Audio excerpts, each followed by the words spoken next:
नमस्कार, आप देख रहे हैं के न्यूज। मैं हूं आपके साथ सूरी चौहान। मुद्दे की बात में आपका स्वागत है। और आज बात कोटेदार की मिलीभगत राशन में धांधली।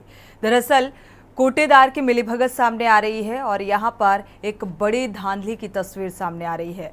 मुद्दे की बात में आज हम बात करेंगे राशन में धांधली की। कई जगहों से ऐसी तस्वीरें सामने आई जहां पर कोटेदारों के साथ ही उच्च अधिकारियों की मिलीभगत की पोल खोल दी। पीलीभीत, देवरिया, सीतापुर, ललितपुर, आगरा, बहराइच जैसे तमाम जगहों के ग्रामीणों ने अपनी अपनी व्यथाएं बताई हैं। क्या है पूरा मामला, पहले आपको सुनाते हैं।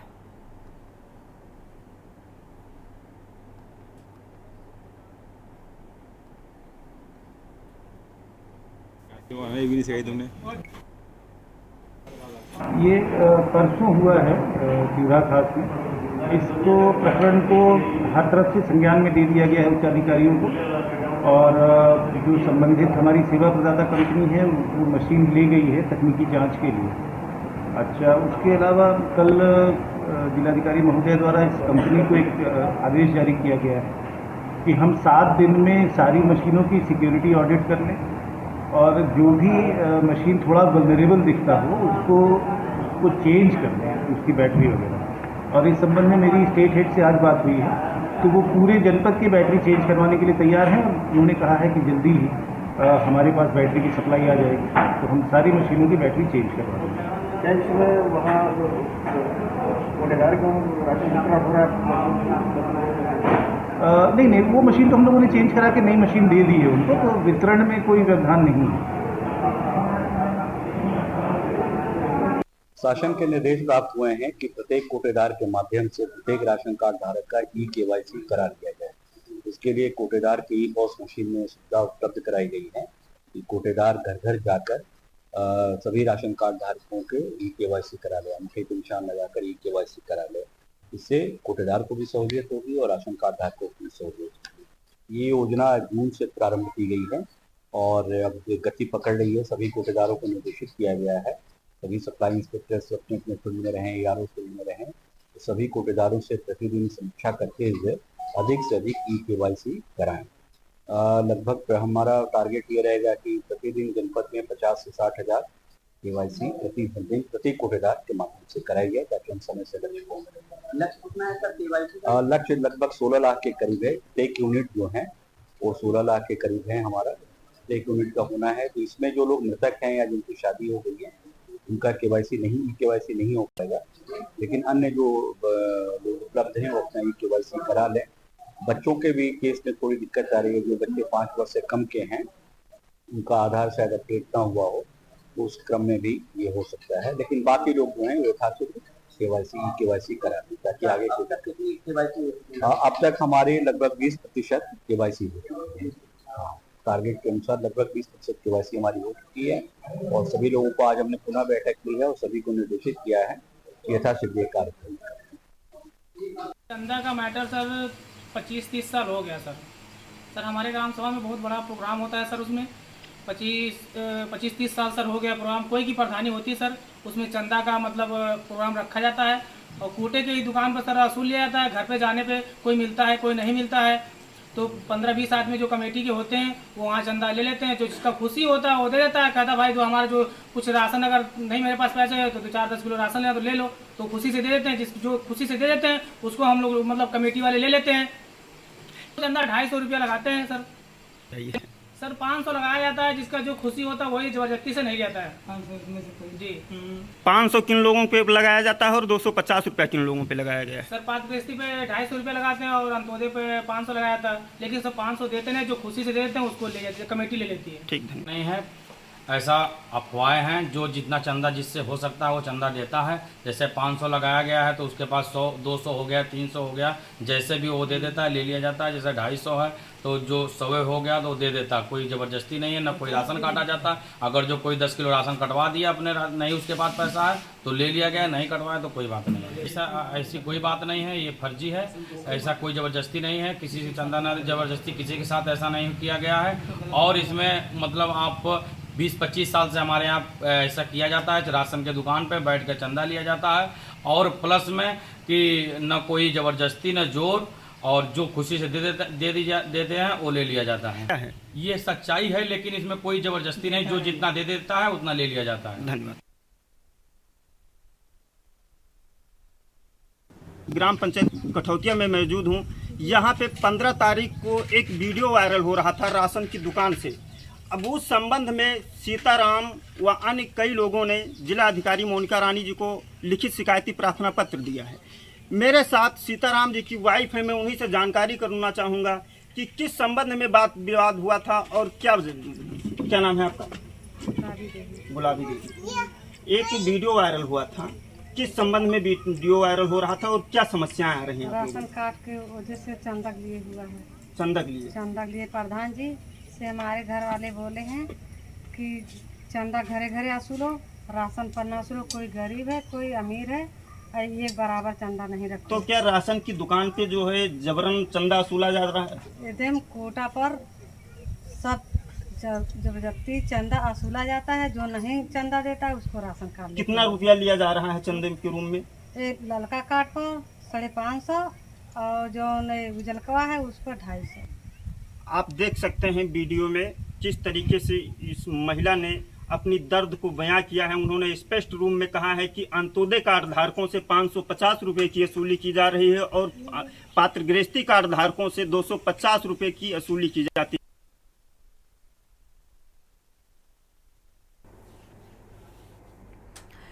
तो कोटेदार किस तरीके से मनमानी कर रहे हैं, प्रधान से लेके कोटेदारों से लेकर आखिर किससे जिम्मेदार माना जाए, ये ग्रामीणों की प्रतिक्रियाएं निकलकर सामने आ रही हैं कि राशन के नाम पर किस तरीके से उगाही की जा रही है, चंदा लिया जा रहा है। हमारे साथ खास मेहमान भी जुड़ चुके हैं। अजेंद्र चौहान भी हमारे साथ आगरा से संवाददाता जुड़े हुए हैं, रामादल संवाददाता जुड़े हुए हैं बहराइच से, जो जानकारी साझा करेंगे। भारतीय जनता पार्टी के प्रवक्ता आकाश राय जी, आपका बहुत बहुत स्वागत जुड़ने के लिए चर्चा में।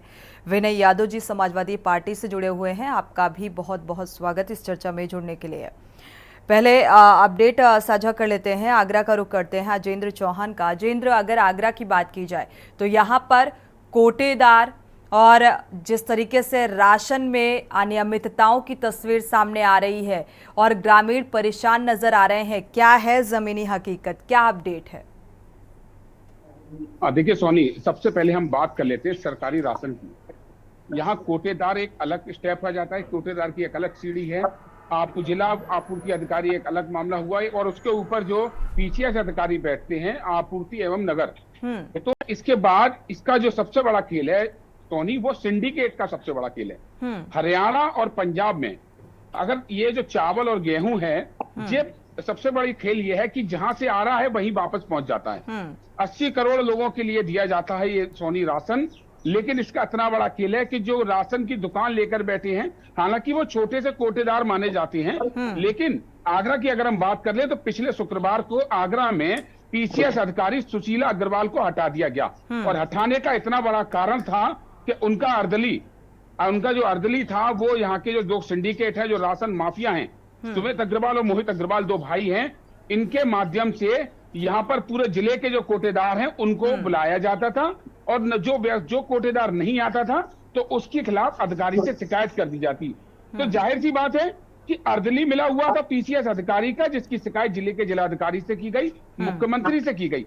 मुख्यमंत्री के यहाँ से एक आख्या मांगी गई और 14 सितंबर को जो पीसीएस अधिकारी हैं सुशीला अग्रवाल, उनके खिलाफ यहाँ से जांच गई और उसमें सबूत भी पाए गए कि जो उनका अर्दली गौरव शर्मा था, वो यहाँ पर जिले के कोटेदारों के साथ साथ जो राशन माफिया तकरीबन 60,000 कुंटल चावल और गेहूं का यहाँ से निर्यात करते हैं। यानी कि आप समझ सकते हैं जो सरकारी विभागों के माध्यम से गरीब जनता के लिए राशन आ रहा है, उस राशन की कालाबाजारी की जा रही है। क्योंकि कहीं ना कहीं बड़ा खेल है।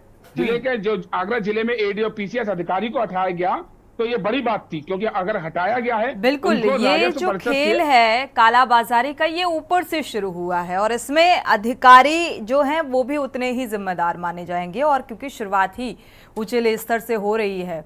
हमारे साथ बहराइच से भी संवाददाता रामादल जुड़े हुए हैं। रामादल, अगर बहराइच का जिक्र किया जाए तो यहाँ पर ग्रामीणों का क्या कुछ आरोप निकलकर सामने आ रहा है, और कोटेदार से क्या आपने बात करने की कोशिश की कि भाई इस तरीके से क्यों चंदा वसूला जा रहा है? जो चंदा देगा उसको राशन मिलेगा, जो चंदा नहीं देगा उसको राशन नहीं मिलेगा। देखो, मैं बता दूं सोनी, जब ये वीडियो 15 तारीख को ये वीडियो वायरल हुआ, वीडियो वायरल होने के बाद में इसकी जब पुष्टि के लिए उस ग्राम पंचायत में हम लोग पहुंचे, और ग्राम पंचायत में जब उसकी जानकारी हम लोग करना चाहे तो ग्रामीणों ने अपनी आपबीती को बताया। ग्रामीणों ने अपनी आपबीती बताया। इसके बाद जो ग्रामीणों ने कोटेदार के ऊपर और प्रधान प्रतिनिधि के ऊपर जो बयान आरोप लगा रहे थे, उन संबंधों में जब कोटेदार से बात की गई और उनसे बयान लिया गया, तो कोटेदार खुद अपने बयान में फंस गए। उन्होंने इस चीज को कबूल कर लिया और स्वीकार किया कि हाँ, अंत्योदय कार्डधारकों पे 500 रुपया लगाया गया है और पात्र गृहस्थी कार्डधारकों पे 250 रुपया लगाया गया है। जी, भारतीय जनता पार्टी के प्रवक्ता का रुख कर लेते हैं। आकाश राय जी, बड़ी शिद्दत के साथ आप न्यूज़पेपर पढ़ते हुए नजर आ रहे हैं। जीरो टॉलरेंस की नीति पर सवाल उठता हुआ यहाँ पर नजर आ रहा है। कहाँ है जीरो टॉलरेंस की नीति? क्योंकि अगर है और इसके तहत काम हो रहा है तो भाई ये नजर आना चाहिए। इस तरीके की तस्वीरें सामने नहीं आनी चाहिए। किसको जिम्मेदार माना जाए? सोनी जी, जीरो टॉलरेंस की नीति कैसे काम करती है, इसका तो बखान आपके संवाददाता ने ही किया। उन्होंने अभी स्पष्ट किया कि आगरा में कैसे पीसीएस अधिकारी को सरकार ने सस्पेंड किया है। तो हमारे संज्ञान में कार्रवाई हुई। अगर उसमें एक अधिकारी सामने आ गया जो ऊपर से लेकर नीचे तक चेन शुरू हुई, ये शुरुआत हुई, ये शुरुआत हुई क्यों? मेरी बात रह जाएगी जी। मैं इसलिए मैं ये बात कहना चाह रहा था कि पूरे उत्तर प्रदेश में पूरा सिंडिकेट काम करता था, और सिर्फ ये मतलब ये राशन के मामले में बात नहीं है जी। हर एक क्षेत्र में एक पूरा सिंडिकेट उत्तर प्रदेश का पिछले 15 सालों से लगातार काम करता था, जो इस प्रकार की चीजों को अंजाम देता था। गरीबों को वो सुविधाएं नहीं मिल पाती थी जो सरकार उनको भेजती थी। अभी भी तो गरीब वंचित रह जा रहा है। परिवर्तन किया नहीं, हमने व्यापक परिवर्तन किया है। आप देखिए ना कि इसी देश में एक प्रधानमंत्री ने ये बात बोली थी कि जब मैं दिल्ली से 1 रुपए भेजता हूं तो गरीबों को 15 पैसे पहुंचते हैं। लेकिन हमारी सरकार ने और हमारे प्रधानमंत्री ने उसमें परिवर्तन किया। हम डीबीटी के माध्यम से गरीबों को सीधे पैसा भेजते हैं। तो बहुत सारे सुधार हमने किए हैं और आगे भी सुधार कर रहे हैं। लेकिन जो शिकायत आपके चैनल के माध्यम से अभी मुझे पता चली है, अगर इस प्रकार की शिकायत पूरे उत्तर प्रदेश में किसी भी जिले में है तो आपके चैनल के माध्यम से मैं उन कोटेदारों को या उन राशन विक्रेताओं को आगाह कर दे रहा हूं जो इस प्रकार के किसी भी कृत्य को अंजाम दे रहा है, उनके ऊपर सख्त से सख्त कार्रवाई करेंगे। अगर जरूरत समझी जाएगी तो जेल में भेजेंगे। किसी भी गरीब और वंचित के साथ इस प्रकार की हरकत उत्तर प्रदेश की सरकार बर्दाश्त नहीं करेगी। चलिए, अच्छी बात है, क्योंकि जब भी कोई इस तरीके का मामला सामने आता है तो जाहिर सी बात है छवि खराब होती है सत्ता पक्ष की, और जीरो टॉलरेंस की नीति पर भी सवाल खड़े होते हैं। वक्त एक छोटे से ब्रेक का है। ब्रेक से वापस लौटेंगे तो विनय यादव जी का रुख करेंगे। समाजवादी पार्टी के प्रवक्ता जुड़े हुए हैं। आप देख रहे हैं के न्यूज, खबरों का सारथी।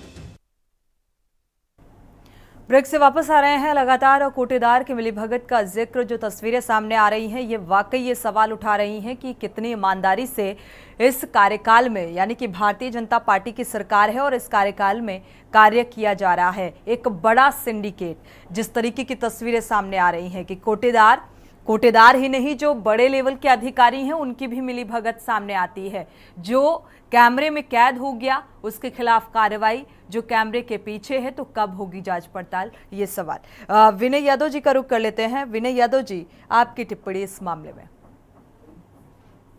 नमस्कार। जैसा कि आप देख रहे हैं कि सीतापुर जनपद में बहुतायत आधे से ज्यादा आबादी बाढ़ क्षेत्र में रहती है और यहाँ पर लगातार लोग भुखमरी कगार पर रहते हैं, क्योंकि बाढ़ क्षेत्र में होने से बड़े पैमाने पर फसलें नष्ट हो जाती हैं और सरकार की तरफ से जो भी मदद पहुंचाई जाती है वो नीचे तक पहुंचते पहुंचते उसमें इतनी बड़े पैमाने भ्रष्टाचार हो जाता है कि वो किसी से छुपा नहीं। जिले के जिला पूर्त अधिकारी से लेकर के और नीचे तक बैठे हुए सभी जिम्मेदार अधिकारी, इसकी कोई जांच नहीं होती है, कोई इसकी देखरेख करने वाला नहीं होता है। और तो और कि इस पर जो कितना सवाल खड़े कितना करने वाले बदलाव, लोग भी क्योंकि होते पूर्ववर्ती हैं, सरकारों के कार्यकाल का भी जिक्र किया है भारतीय जनता पार्टी के प्रवक्ता ने कि किस तरीके से भ्रष्टाचार चरम पर रहा। भ्रष्टाचार तो कहीं ऐसा कोई विभाग छूटा नहीं जो किसी से बचा हो। भ्रष्टाचार के बारे में तो देश और प्रदेश की जनता जान चुकी है और 2024 के चुनाव में इनको उसका परिणाम भी मिला और आने वाले समय में 2027 में भी इसका परिणाम इन लोगों को भुगतना पड़ेगा, क्योंकि उत्तर प्रदेश की जनता पूरी तरीके से समझ चुकी है कि आने वाले समय में भ्रष्टाचार से अगर कोई मुक्त करा सकता है तो सिर्फ और सिर्फ समाजवादी पार्टी है और माननीय अखिलेश यादव जी हैं। ठीक है, आकाश राय जी का जवाब ले लेते हैं इस बात पर, इसके बाद आगरा का रुख कर लेते हैं हाजेंद्र चौहान का। सोनी जी एक कहावत हमारे पूर्वांचल में बहुत फेमस है कि सूख तो सूख चरनियों हंसे, यही हाल समाजवादी पार्टी के लोगों का है। पिछले 3 महीनों से समाजवादी पार्टी के लोग और समाजवादी पार्टी के जिम्मेदार पदों पे बैठे लोग, वो विधायक हो, ब्लॉक प्रमुख हो, नगर अध्यक्ष हो, जिला अध्यक्ष हो, इस प्रकार के लोग अपराध में संलिप्त पाए जा रहे हैं। और आज का हिंदुस्तान मेरे हाथ में है, इसमें अभी है कि केलाकत के सपा विधायक तूफानी सरोज पर मुकदमा, और मुकदमा किसने दर्ज कराया है? सपा के 62 ब्लॉक अध्यक्ष की तहरीर पर पुलिस ने की कार्रवाई। मतलब कि ये लोग आपस में लड़ रहे हैं, उत्तर प्रदेश में अपराध को बढ़ावा देने का काम कर रहे हैं, सिर्फ इसलिए कि आने वाले चुनाव से पहले उत्तर प्रदेश का माहौल खराब किया जाए। लेकिन जैसा आपने भी अपने वक्तव्य में कहा था कि उत्तर प्रदेश की सरकार 0 टॉलरेंस की नीति पे काम करती है, चाहे वो अपराध की बात हो चाहे भ्रष्टाचार की बात हो। और दोनों ठीक है, लेकिन ये 0 टॉलरेंस की नीति पर पूरी ईमानदारी के साथ इसके तहत कार्य नहीं हो रहा है और शायद यही वजह है कि ऐसी तस्वीरें सामने आ रही हैं। अजेंद्र, आपका रुख करेंगे। अजेंद्र, जिस तरीके की ये प्रतिक्रियाएं निकलकर सामने आ रही हैं, अंत्योदय कार्ड धारक हैं, गृहस्थी कार्ड धारक हैं और ये कार्ड धारक होने के बावजूद जो गरीब के लिए एक योजना लेकर आई जाती है और इस तरीके की धांधली, वो भी बड़े पैमाने पर। देखिए सोनी, ये राशन जो बंटता है, यानी कि राशन वितरण की प्रणाली काफी सदियों से चली आ रही है जी। सरकार एक दूसरे पर आरोप प्रत्यारोप करती है, विपक्ष और जो सत्ता पक्ष है दोनों एक दूसरे पर आरोप प्रत्यारोप करता है। लेकिन ये बात सच है, पीढ़ी दर पीढ़ी से ये गोरख धंधा चला आ रहा है सोनी। और हैरानी की बात यह है सोनी कि अगर इसकी पूरे केंद्र की ओर से अगर निष्पक्ष जांच कराई जाए सभी राज्यों की, जहां से ये माल आता है ये माल वापस वहीं पहुंच जाता है। बिल्कुल सोनी, एक बहुत बड़ी बात है, बिल्कुल बात फैक्ट भी है। जो अधिकारी भ्रष्टाचारी हैं, हमारे आगरा की अगर हम बात कर लेते हैं तो पीसीएस अधिकारी को उसके कार्य मुक्त कर दिया गया, लखनऊ संबद्ध कर दिया गया। ये उत्तर प्रदेश की बात नहीं है सोनी, जो मध्य प्रदेश, राजस्थान, हरियाणा, या तमाम वो जगह जहां पर गरीबी चरम सीमा पर है, जहां पर राशन की जो वितरण के लिए दिया जा रहा है और जहां पर राशन, और सबसे बड़ी बात यह है कि जिन लोगों ने राशन कार्ड बनवा रखे हैं, जो सक्षम है, जिनकी आमदनी काफी है, उन तक के भी राशन कार्ड बने हुए हैं, उनको भी गरीब दिखाया जा रहा है। और हैरानी की बात यह है कि सरकार किस तरह से यहाँ जो नुमाइंदे बैठे हैं, जो अधिकारी बैठे हैं जिले में, जो प्रशासनिक अधिकारी बैठे हैं, उनका आकलन क्या है, उनका आंकड़ा क्या है। मुख्य प्रधानमंत्री की ओर से कहा जा गया कि 80 करोड़ लोगों को राशन दिया जा रहा है, लेकिन वो 80 करोड़ कौन है? अगर ये 80 करोड़ लोगों जो पात्र हैं उन तक तो ये योजना पहुंच ही नहीं पा रही है, पात्रों को वो राशन मिल ही नहीं पा रहा है। सवाल तो यही है, क्योंकि जमीनी स्तर पर मॉनिटरिंग करने वाला कोई नहीं है, जिम्मेदारी कौन लेगा? शुक्रिया आप दोनों मेहमानों का इस चर्चा में शामिल होने के लिए। अजेंद्र, आपका भी बहुत बहुत शुक्रिया जानकारी साझा करने के लिए। रामादल, आपका भी बहुत बहुत शुक्रिया जानकारी साझा करने के लिए। जिस तरीके की तस्वीरें सामने आती हैं और गरीबों के लिए ये राशन की योजना चलाई गई, कार्ड बनाए गए, कार्ड बनाए जाने के बावजूद भी चंदा वसूला जा रहा है इस कार्ड के तहत। और जो एक चंदा का अमाउंट भी निर्धारित किया गया है कि अगर कोई चंदा देता है तो उसे राशन दिया जाएगा, नहीं तो नहीं दिया जाएगा। तो फिर 80 करोड़ जनता को जो राशन देने का जिक्र किया जाता है प्रधानमंत्री नरेंद्र मोदी की तरफ से, वो भी कहीं ना कहीं सवालों के घेरे में है, यानी कि इस योजना की अगर बात की जाए। इसी के साथ बुलेटिन में इतना ही। आगे खबरों के लिए आप देखते रहिए के न्यूज़ इंडिया।